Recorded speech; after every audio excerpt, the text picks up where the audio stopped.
Dear students of classes, welcome back to your online class. Students, how are you? I hope you all are fine and doing well. Students, आज हम लोग पढ़ेंगे lesson 18 Helen Keller के पत्र। Helen Keller एक ऐसी महिला है जो अपने अथक परिश्रम से असंभव को संभव बना देती हैं और मात्र 19 महीने की आयु में ये बोलने और सुनने की शक्ति खो देती हैं, लेकिन फिर भी अपने जीवन से हार नहीं मानती हैं और अपने लक्ष्य की तरफ बढ़ती हैं और वो कठिन परिश्रम करती हैं जिससे उन्हें उनके लक्ष्य की प्राप्ति हो जाए। वो दुर्भर से दुर्भर रास्ते पर पार कर लेती हैं और अंततः अपने लक्ष्य तक पहुंच जाती हैं। जैसा कि कहा गया है कि हम हिम्मत को हारे बैठे ये अपना दस्तूर नहीं, हम मंजिल से दूर हैं लेकिन मंजिल हमसे दूर नहीं। भले हम मंजिल से दूर हैं लेकिन मंजिल हमसे दूर नहीं है। यदि हमारे अंदर हौसला है तो हम कठिन से कठिन काम भी कर सकते हैं और हम वो सब कर सकते हैं जिसका सपना होता है, जो हम सोचते हैं। लेकिन कभी कभी क्या है, संघर्ष से डरकर हम पीछे हट जाते हैं और अपने लक्ष्य से वंचित रह जाते हैं। तो हेलेन केलर ने हमें यह दिखाया है कि यदि मनुष्य के अंदर साहस है, हिम्मत है, तो उसके लिए कोई भी काम असंभव नहीं है। वो कुछ भी कर सकता है, असंभव को भी संभव बना सकता है। देखिए, विश्व की महान प्रतिभाशाली महिला हेलेन केलर का जन्म 27 जून 1880 में अल्बामा के टुस्कुम्बिया नामक स्थान में हुआ। स्कारलेट फीवर, जिस बीमारी के घातक बीमारी से उन्हें बोलने और सुनने की शक्ति से हाथ धोनी पड़ी, उस बीमारी का नाम था स्कारलेट फीवर या कोई अन्य घातक बीमारी ऐसी थी जिसकी चपेट में आने के कारण मात्र 19 माह की अल्प आयु में उनकी देखने और सुनने की शक्ति चली गई।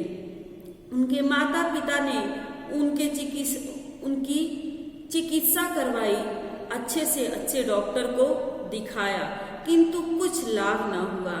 मिस एनी सुलेवान उनकी अध्यापिका थी। उन्होंने पग पर उनका साथ दिया और उन्हें न केवल शिक्षा दी बल्कि उन्हें समग्र परिवेश से परिचित भी कराया, उन्हें हर तरह के वातावरण से परिचित कराया। उनके अद्भुत शिक्षण कौशल के परिणाम स्वरूप मात्र 16 वर्ष की आयु में हेलन रेडक्लिफ कॉलेज में प्रवेश मिल गया। मात्र 16 वर्ष की आयु में हेलन केलर को रेडक्लिफ नामक कॉलेज में प्रवेश मिल गया। कॉलेज की शिक्षा के दौरान उनकी आत्मकथा the story of my life का पहला भाग प्रकाशित हुआ। जब कॉलेज में उनको प्रवेश मिला, उसके बाद कॉलेज की शिक्षा के दौरान उनकी अपनी आत्मकथा जिसका नाम था the story of my life का पहला भाग प्रकाशित हुआ। उन्होंने विकलांगों के अधिकारों के लिए अनेक प्रयास किए ताकि उन्हें शिक्षा और रोजगार के उपयुक्त अवसर मिल सके। उन्होंने देश विदेश की यात्राएं की, अनेक व्याख्यान दिए और बहुत कुछ लिखा। उन्हें अनेक सम्मान तथा पदक मिले, जिनमें से अमेरिका का राष्ट्रपति पदक प्रमुख है। उसमें के सारे पदक में से अमेरिका से जो इन्हें राष्ट्रपति पदक मिला वो सबसे मुख्य था। विकलांगों के लिए वे प्रमुख प्रेरणा स्रोत बनी। 1 जून सन 1968 को उनका निधन हो गया और ऐसी महान प्रतिभाशाली हेलन केलर की मृत्यु 1 जून सन 1968 ईस्वी में हो गया। यहाँ हम उनके लिखे 2 पत्र पढ़ेंगे। पहला पत्र उनके बचपन के मनोभाव को व्यक्त करेगा और दूसरे पत्र में उनकी चारित्रिक विशेषताओं को हम जान पाएंगे। ओके, देखिए, पहला पत्र उनका क्या है, अपनी सहेली को लिखती हैं जिसका नाम है टीना। यह पत्र वो 27 जून 1891 ईस्वी में लिखा है उन्होंने। आज मेरा 11वां जन्म दिन मनाया गया। लिखती हैं कि आज मेरा 11वां जन्मदिन मनाया गया। आज का दिन सचमुच अनोखा रहा, निराला रहा। आज सुबह सुबह मैं अपनी प्यारी अध्यापिका मिस एनी सुलेवान के साथ जंगल घूमने गई। पूरब से उगते लाल सूरज की लालिमा मानो मेरे हृदय पर स्वयं उभर कर आ रही थी। जंगल में मैंने तरह तरह के पेड़ों का नाम तथा फूल पत्तियों के आकार को जाना। कह रही हैं अलग अलग पेड़ों के आकार और उनके फूल पत्तियों के बारे में हमने जानकारी प्राप्त की और उनकी कोमलता का अनुभव किया और उनके कोमलता को उन्होंने अनुभव किया। उनको स्पर्श करके उसका अनुभव इन्होंने किया। उनके स्पर्श मात्र से मेरे हृदय में उनकी छवि उभर आती थी कि जैसे मैं उसको स्पर्श करती थी, उसकी छवि, उसका आकार मेरे हृदय में उभर आती थी। शायद तुम्हें अजीब लगे कि बिना दृष्टि, मैंने बिना देखे शक्ति के और बिना सुनने बोलने की शक्ति के ये सब अनुभव मुझे कैसे हुए। सच तो यह है कि मुझे हर रंग का अपना विशिष्ट अनुभव है।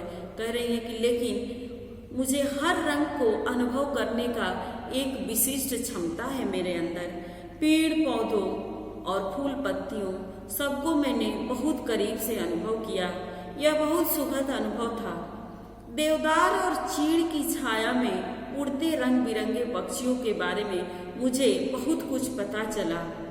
जंगल सचमुच बहुत ही मनमोहक स्थान है कि जंगल एक मन को भाने वाला स्थान है।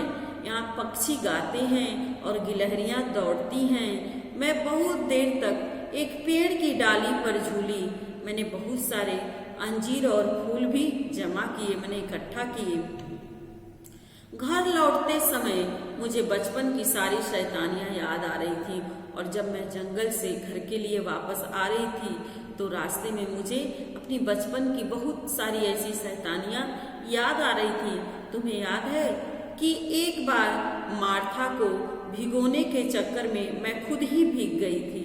फिर बड़ी होशियारी से मैंने खुद को सुखाना चाहा, पर उससे मेरे बाल और हाथ पैर जल गए थे। मार्था और नर्स ने मेरी जान बचाई थी। उस समय इनकी जान मार्था और इनकी नर्स ने बचा ली।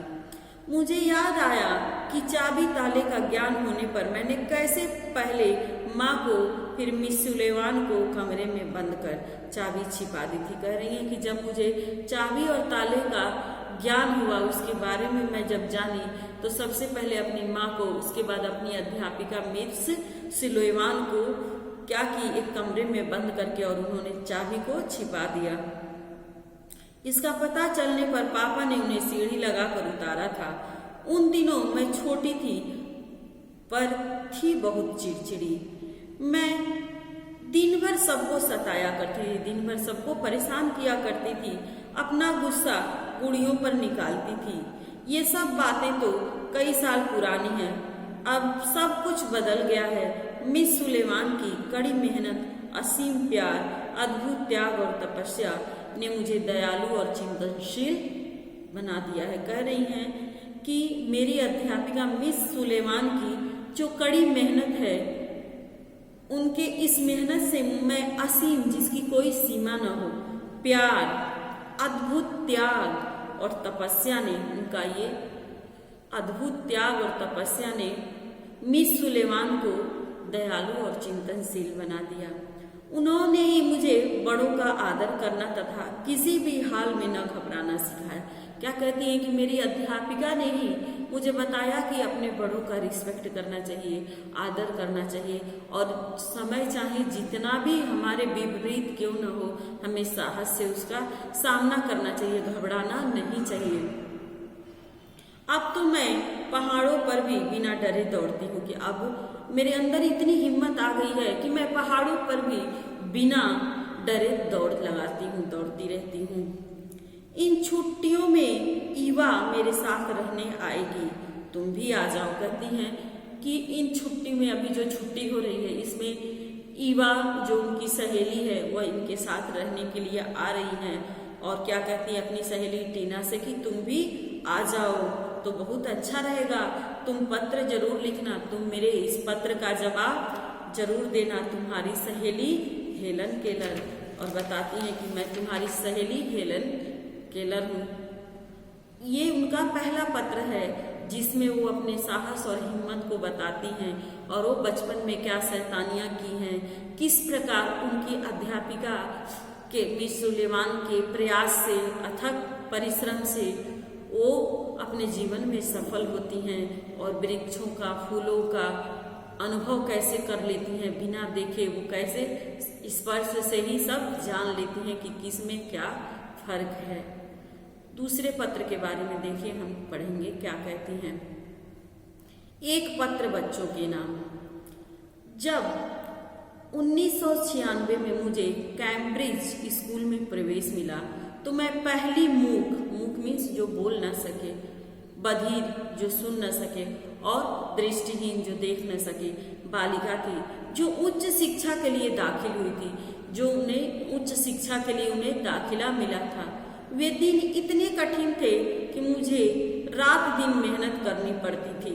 कह रही है वो दिन इतने कठिन थे कि उन्हें दिन रात मेहनत करनी पड़ती थी। मैंने पहले ब्रेल लिपि द्वारा और फिर टाइप द्वारा लिखना शुरू किया। जो अंधे होते हैं वो ब्रेल लिपि, एक लिपि है ब्रेल लिपि, उससे वो पढ़ते हैं। तो कह रही है मैंने पहले ब्रेल लिपि द्वारा और फिर टाइप द्वारा लिखना शुरू किया। मैंने स्वयं को अभिव्यक्त करने के लिए अपनी कहानी लिखी, मेरे जीवन की कहानी। उन्होंने अपने आप को अभिव्यक्त, मैंने अपने आप को प्रस्तुत करने के लिए, अपनी जीवन के बारे में बताने के लिए उन्होंने एक कहानी लिखी जिसका नाम है मेरे जीवन की कहानी। लिखने का सिलसिला एक बार चला तो चलता गया। वह दुनिया जिसमें मैं रहती हूँ, क्या लिखी, पहला क्या था कि वो दुनिया जिसमें मैं रहती हूँ, ये जो दुनिया है उसमें मैं रहती हूँ और क्या अनुभव है उनका। अंधेरों से बाहर, टीचर आदि पुस्तकों द्वारा मैं अपनी बात दूसरों तक सहजता से पहुंचा पा रही थी। सहजता मैंने आसानी से पहुंचा पा रही थी। मैंने अपनी कमी को कभी अपने ऊपर हावी नहीं होने दिया। कह रही है जो मेरी कमजोरी थी उस कमजोरी को कभी भी मैंने अपने ऊपर हावी नहीं होने दिया। तो क्या कहती कि मैंने अपनी कमी को कभी भी अपने ऊपर हावी नहीं होने दिया।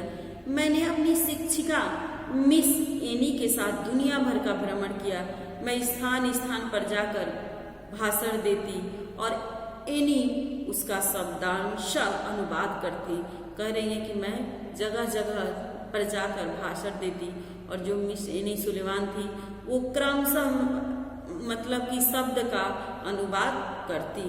भाषणों के पश्चात के प्रश्नोत्तरी सत्र जीवंत और उत्साह से भरे होते थे। कह रही हैं कि प्रश्नोत्तरी जो होते थे, वो सत्र जो चलता था वो जीवंत और उत्साह से भरे होते थे। मीन्स उस प्रश्नों में एक ताकत होती थी और क्या है, उत्साह भरे होते थे वो प्रश्न। मैंने लोगों तक अपनी बात पहुंचाकर नेत्रहीनों को बेहतर सुविधाएं प्राप्त करने के लिए लगातार प्रयत्न किए और उन्होंने ऐसा प्रयास किया कि जो दूसरे अंधे हैं, जो लोग यह सोचते हैं कि कुछ ऐसे काम है जो मुझसे नहीं हो सकता, उन्हें भी प्रोत्साहन मिला। मैंने धन एकत्र करना भी शुरू किया ताकि नेत्रहीनों के अमेरिकन फाउंडेशन के माध्यम से उनके लिए एक अर्थपूर्ण काम कर सकूं। मैंने जीवन का एक मकसद पा लिया था, देखने, बोलने, सुनने की क्षमता न होते हुए भी संप्रेषण करने की क्षमता पैदा करने तथा अपने जैसे अन्य लोगों की स्थिति सुधारने का मैंने कभी हार नहीं मानी। कह रही हैं कि वो कभी भी अपने जीवन में हार नहीं मानी। क्या, देखने, बोलने, सुनने की क्षमता न होते हुए भी संप्रेषण करने की क्षमता, महसूस करने की क्षमता पैदा, संप्रेषण करने की क्षमता पैदा करने तथा अपने जैसे अन्य लोगों की स्थिति सुधारने का और उनके जैसे जो अन्य लोग थे उनकी स्थिति सुधारने का उन्होंने अपने मन में तय कर लिया था कि जिस तरह मैं अपने हर सपने को साकार कर पाई हूँ उसी प्रकार मैं दूसरों को भी प्रोत्साहित करूंगी तो वह अपने लक्ष्य को अवश्य प्राप्त कर सकेंगे। मैंने कभी हार नहीं मानी। क्या कह रही है कि मैंने जीवन में कभी हार नहीं माना स्थिति सुधारने का। मैंने कभी जीवन में हार नहीं मानी और अपनी कमियों को खुद पर और अपनी कमजोरी को इन्होंने कभी अपने ऊपर हावी नहीं होने दिया। मुझ पर किताबें लिखी गई, रेडियो पर कार्यक्रम हुए, ब्रॉडवे शो हुए, फिल्म बनी, पर मैं कभी रुकी नहीं। लेकिन क्या कह रही है कि मैं कभी रुकी नहीं, अपने लक्ष्य की तरफ मैं आगे बढ़ती रही। अविरल धारा की भांति मुझे किसी तरह से कोई भी रोक नहीं पाया। अपनी क्षमताओं को उभारा और यह प्रमाणित किया कि जहाँ चाह है वहाँ राह है। यदि हमें इच्छा है तो रास्ता अपने आप हमारे सामने निकल आएगा। अगर हम चलने की ताकत रखते हैं तो रास्ता अवश्य मिलेगा। इसलिए मेरे प्यारे बच्चों, अपनी क्षमताओं को उभारो, माने अपनी खूबियों को पहचानो और उस क्षमता को विकसित करने के लिए अपनी अभिव्यक्ति का माध्यम ढूंढ निकालो। मन की आंखें खुल जाएंगी और दुनिया रोशन हो जाएगी। नई पीढ़ी पर आस्था रखते हुए तुम्हारी हेलन केलर। क्या कह रही है हेलन केलर? अपने पत्र के माध्यम से हम सभी को और आने वाली पीढ़ी को एक प्रेरणा देना चाहती हैं कि अगर हमारी अंतरात्मा हमें किसी अच्छी काम के लिए प्रेरित करती है तो हमें अवश्य आगे बढ़ना चाहिए, न कि अपनी कमजोरी को अपने ऊपर हावी होने देना चाहिए। यदि हम परिश्रम करेंगे और निस्वार्थ भाव से अपने परिश्रम से चूकेंगे नहीं, अपने लक्ष्य की तरफ आगे बढ़ेंगे तो हमें हमारा लक्ष्य अवश्य प्राप्त होगा। जो इन्होंने सिद्ध भी कर दिया है कि मूक होकर, बधिर होकर, नेत्रहीन होकर भी इन्होंने जो कर दिखाया वो एक आम आदमी के लिए असंभव है। Thank you my dear students. You have to read this lesson once again. Okay, thank you.